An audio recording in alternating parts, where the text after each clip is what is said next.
Hey guys, John here, back for another update for May 2018. Sorry this video is a little bit later than normal. We've been in the process of moving, and I think we're finally starting to get settled, and I figured it was time to get a quick update out.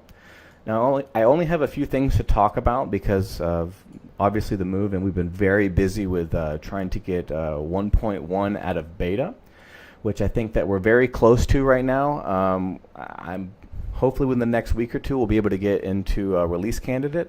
The reception has been very great so far, and I'm very excited about this release just because of the backwards compatibility, being able to upgrade your application, and really should have very little side effects, if any at all. One of the only things that potential users may run into is if they used custom CSS that targeted CSS in Vuetify for version 1.0, because we've actually scoped all of the CSS modules thanks to Pedro and McFly. The entire framework, with the exception of helpers and grid, have been scoped to have a prepended V dash. So this should help a lot when integrating Vuetify into existing frameworks or projects that maybe have other classes so we don't clash. But so far it's coming along really, really well. And along with that, we have some documentation updates that we've been working on. One of the things that hasn't been thoroughly covered is the Vuetify object that is actually bootstrapped into Vue for you. Things like theme and theme options and whatnot has really only been covered under the theme section on the docs, but we're expanding out to a new framework subsection that'll contain information regarding more specifics of what you can actually do when you're setting up Vuetify, but also going into more detail over some of the options that are available that are coming new in 1.1.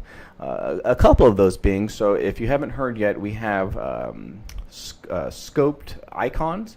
So you can now define at the bootstrap level of what icon font you want to use.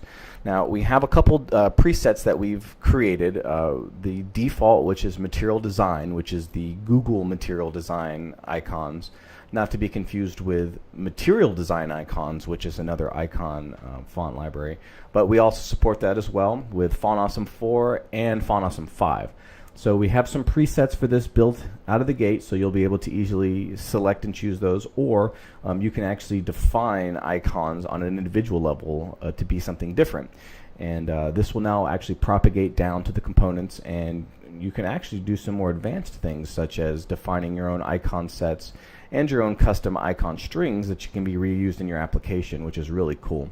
Look for some information on the docs updating about that very soon. As well, internationalization. So we've added, Nikosor has added support for defining language for your application for the various Vue components, and it's very cool. And we have, again, some more information coming up with the documentation on that. I think the next time we do a release, hopefully a couple of days, we'll see.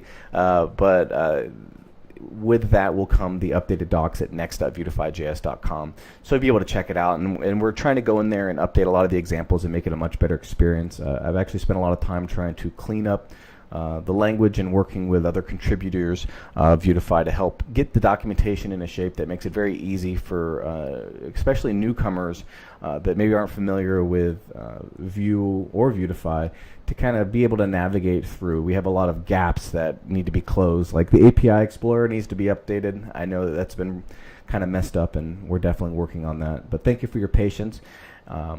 We also have some Vue CLI plugin updates coming. So if you haven't heard, Vue CLI 3 is the new CLI plugin for Vue that Evan Yu and his team have been working on.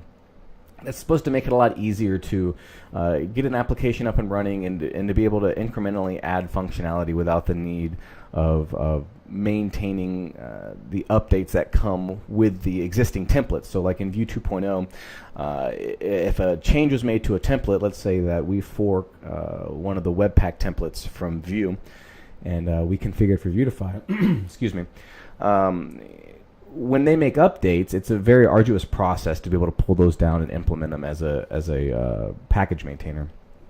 So with the new CLI, it's been made a lot easier for us to be able to add functionality incrementally to projects and to provide advanced functionality for users that are looking to use packages like PWA and Cordova and etc. So Mauro has been working on this, and he has some updates that are going to be coming soon. We already have the plugin out, which you can hook up very easily. We have a documentation section under the advanced guides on how to do this.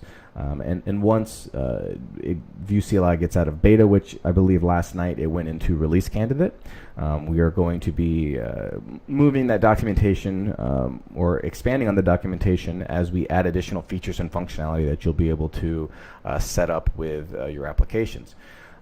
And then the last thing I'm going to talk about today is Vue Contributor Days, which I'll include a link to that in the Patreon post for this video. But recently, this media hosted Vue Contributor Days, which included a lot of the members of the core team of Vue, as well as contributors from the community, and we happened to be invited. And I gave a quick, detailed update on some of the things that we're working on and answered a couple questions.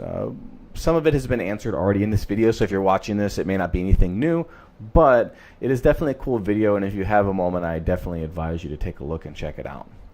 And in closing, I'm considering doing maybe a monthly or a bi-monthly Patreon hangout, like live stream, to give an opportunity for some of the people that are backing this project to directly talk with me and ask questions and maybe provide some feedback that otherwise they have not been able to.